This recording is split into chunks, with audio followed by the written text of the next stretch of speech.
Welcome to Gig Economy Tips. Today I'm going to be talking about how to get started on Fiverr. So you've just come across Fiverr, you've just heard about how amazing it is and that you can earn money through offering gigs on this huge marketplace where there are millions of buyers and sellers, and you're looking to sign up and you think you've got a service that you can offer and you're wondering how exactly are you going to get that first sale, how can you improve, how can you progress up the levels of Fiverr. So I often get people asking me how I got started on Fiverr, how can I get my first sale, and I also get a few questions on Quora every now and then about people asking the same sort of questions. So I thought I'd make this video to help out all of the newcomers. Now, when I started Fiverr, which was many years ago, I signed up when it just started getting a little bit popular. I think it must have been about 6-7 years ago I probably signed up to it. And obviously the marketplace was a lot less competitive then. So the services that I started to offer, there really weren't many people offering it. And that is how I luckily got my first reviews in. I started to gradually build popularity. Nowadays it is completely different. The marketplace is huge. There is so much competition. And for someone starting out today, I feel a bit sorry for you because I had it much easier when I started. But that being said, it is still possible to make sales and to earn a living on Fiverr even if you start today. So the first tip that I would say to anyone starting Fiverr is that you must have something unique. If you are just offering another logo design gig, if you are just offering another video creation gig or anything like that, if it's not unique, you've really got to think about it from a buyer's perspective. So if someone's typing in logo design, are they going to choose the person who has no reviews, who is charging the same amount as the top sellers and offering the same things as the top sellers, but they have no reviews, compared to a top seller who has probably thousands of reviews and the same price? Who would you choose personally? You would choose the top seller. In order to stand out from the crowd, you really need to be offering something unique. Now, it doesn't necessarily have to be a unique skill. It could just literally be a unique part of the service. So a really good example is I often see on logo design gigs that for a gig extra, they will give the source files. You'll get the Illustrator file or the Photoshop file. To be unique, if I was starting out in logo design, to be unique, then I would offer the source files as part of the price for free. I wouldn't offer it as a gig extra. Being unique is really important. And obviously if you do things a little bit differently than the competition, that would be really good. If you can show that you've got any sort of previous work experience, if you've won any sort of awards, then that can really help you in the long run. So tip number 2 is that you are going to have to undercut the competition. You're probably going to be doing work at the beginning for very low prices. You're just simply going to have to look at what is being offered in your category. I'll stick with logo design. It seems to be a really popular kind of category in Fiverr. So you have a look at the logo design category and you'll see what exactly people are offering for certain price ranges. Typically a top rated seller will not be offering a logo with source files, 24-hour delivery for $5 anymore. As you get more popular, you kind of bump up your prices because you've got the trust and you've got the quality from the years of providing a really good service, and you've got that proof from all of the reviews that your service is really good. So you can charge a premium for that. As a newcomer, you really must be undercutting pretty much everyone.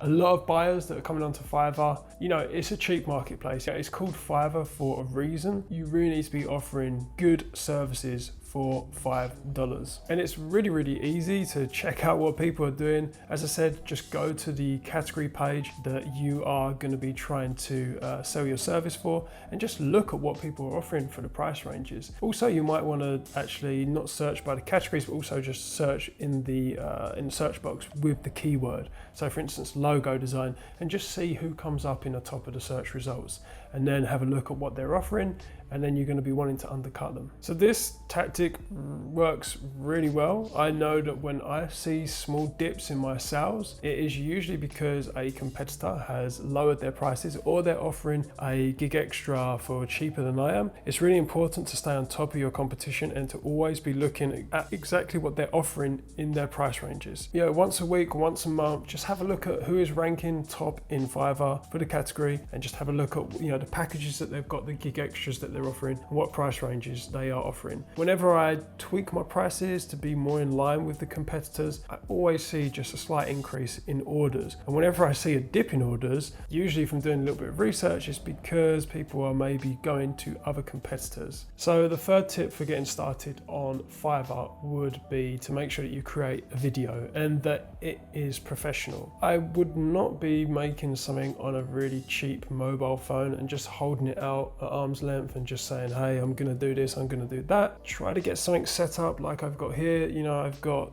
good camera, I've got lights, I've got a microphone set up. You know, the quality that you put into the presentation of your gig will reflect in the quality of your work. You know, again, you really got to think about it from a buyer's perspective. If a buyer is looking at 2 gigs, one is, you know, a setup like this, it looks a little bit more professional. You know, it's not amazing, but it does the job. Or you've got someone just holding, you know, a really cheap camera phone or something like that. You know, the audio is all distorted. You can hear, like, I don't know, noise in the background or whatever. Who do you think they're going to choose to, if they want to get a quality logo created? You know, presentation is really, really important. I would probably say that the biggest jump in sales for me was when I finally added a video onto my gig page. So I added a video probably about a few months after they actually introduced the feature. I finally got around to actually kind of, you know, buying some lights, buying some audio recording equipment. I always had a good camera, so thankfully I had that. But once I got that, I recorded the video that you will see on my gig. That really improved my sales a lot. And there's a reason why Fiverr introduced the video introductions to their gigs, and that is simply because it converts better. You know, they wouldn't bother putting in this feature unless it converted better. And from their studies and from their testing, they saw that, you know, it did increase conversions a lot. And that has been my personal experience as well. I've had the video on my gig page for a number of years now, and I did jump up in the sales, and that actually led me to becoming a top rated seller and then eventually a super seller as well. Another tip that may work for some people is to try to find clients outside of Fiverr and then try to bring them into Fiverr. So if you are designing a logo for maybe a friend or you know, a local business or something like that, maybe you could ask them to sign up to Fiverr and to purchase the logo service through Fiverr, and you know, and then they can hopefully leave a review, and in exchange maybe you can offer a cheaper price. But I do see that being used sometimes. You know, if people do have friends who are buying their service, they'll, you know, ask them to sign up onto Fiverr and just to place a review. Families and friends can really help with this. So, you know, don't be afraid to ask people to help you out and getting those first orders in.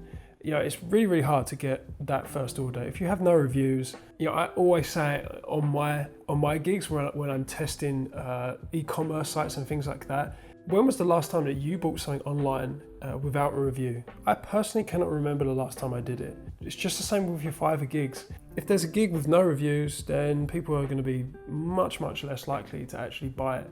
Even one review, even one 5-star review can really make a difference in improving that conversion. So I wanted to keep this video short. I didn't want to go into too much detail with like the SEO side of things and ranking. We'll do that in another video. This video is really just to kind of help people who are thinking about signing up to Fiverr and really just to get started. So just to recap, the things that I think you should be doing is to obviously be unique. Have a look, do your research and see what your competitors are offering. See if you can offer it from a different angle, see if you can offer different gig extras, or just see if you can offer all of their gig extras for free, you know, for just a basic gig price. That is a really good way of getting sales, which leads us on to point 2, which is undercut. So again, look at what is being offered, research your competitors. If they're offering it for cheaper and they're already established on Fiverr and they've got the reviews, you know, you're not going to get any sales. You really need to be offering the cheapest, best quality service. Number 3 is to make sure you create a video and make sure that you do put some effort into creating a high quality video.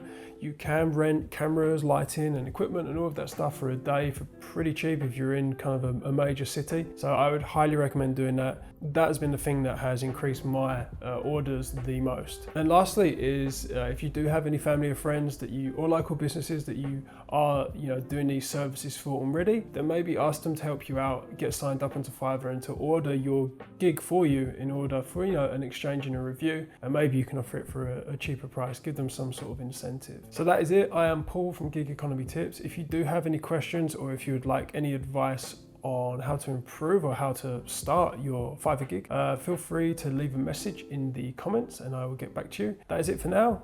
Bye bye.